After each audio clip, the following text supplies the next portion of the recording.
School व्याख्याता संस्कृत विभाग 2020 और एलडीसी 2018 में क्वेश्चन आया हुआ है कि 2.2 डेसीमीटर क्यूब वाला एक कोई पीतल है, इसको 0.50 सेंटीमीटर व्यास वाले एक बेलन में बदलना है ना, ढाला जाता है मतलब बदलना है, तो तार की लंबाई ज्ञात करो।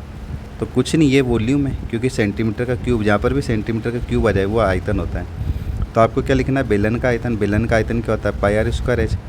बराबर में क्या दे रखा है, 2.2 है ना, और ये क्या दे रखा हमें, डेसीमीटर का क्यूब। अब मैं कहना चाह रहा हूँ कि डेसीमीटर को मैं कन्वर्ट कर दूँ सेंटीमीटर में, क्योंकि मेरे को यूनिट यहाँ सेंटीमीटर में दे रखी है। तो जब भी सेंटीमीटर में बदलते तो ध्यान रखें इंटू करते 10 से। लेकिन अगर मैं कह दूँ सेंटीमीटर 2 बार है तो मैं जीरो की संख्या मतलब 2 बार 10 से इंटू करूँगा। मैं कह दूँ सेंटीमीटर का क्यूब है तो 1 10 और बढ़ा दूँगा। तो पहले यूनिट चेंज कर लेते हैं। लंबी लाइन खींची, मैं यहाँ से ही हटा रहा हूँ।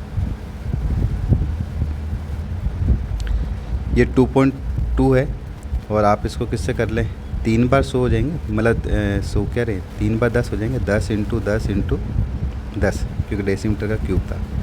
ठीक है, ये सेंटीमीटर में कन्वर्ट हो गया, ध्यान रखना, ये हटा रहा हूँ, ये सेंटीमीटर में कन्वर्ट हो गया है।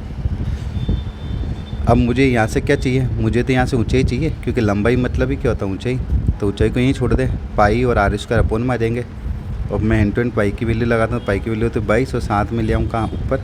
और एच ये देखो व्यास कितना दे रखा है, 50, तो 50 की आधी तिरछी हो जाएगी, तो 0.25 2 बार, ध्यान रखना। ठीक है, अब छोटा मोटा कैलकुलेशन कर लो। यहाँ से पॉइंट हटेगा तो 1 0 कहाँ आ जाएगा, नीचे। और जब मैं यहाँ से पॉइंट हटाऊँगा इनके, तो 2 इसके 2 इसके, 2 बार 100 ऊपर आ जाएंगे, 2 बार है ना, 2 बार। अब काटो, देखो 22 से 22 हट गया। ठीक है, 1 10 से 1 ये 10 उड़ा दिया मैंने, 25 से काट लेता हूँ, 25 चौक 100, फिर 25 चौक 100, तो ऊपर क्या बच गया, 10 10 और 4 4 और 7।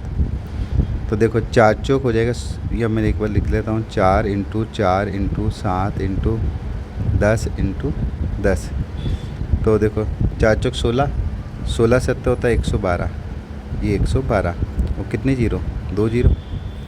ठीक है, अब ये नोट कर लेना, ये मेरे पास क्या आया है, ये सेंटीमीटर में चल रहा है, ध्यान रख लेना।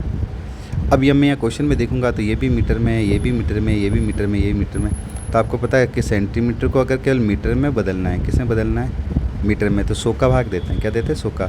तो जब मैं यहाँ 100 का डिवाइड लगाऊंगा तो 2 जीरो से 2 जीरो उड़ जाएंगे, तो मेरा आंसर आ जाएगा 112 मीटर में। किस में आ जाएगा, मीटर में। तो ये मेरा ए का फर्स्ट आंसर हो जाएगा, यही आंसर है।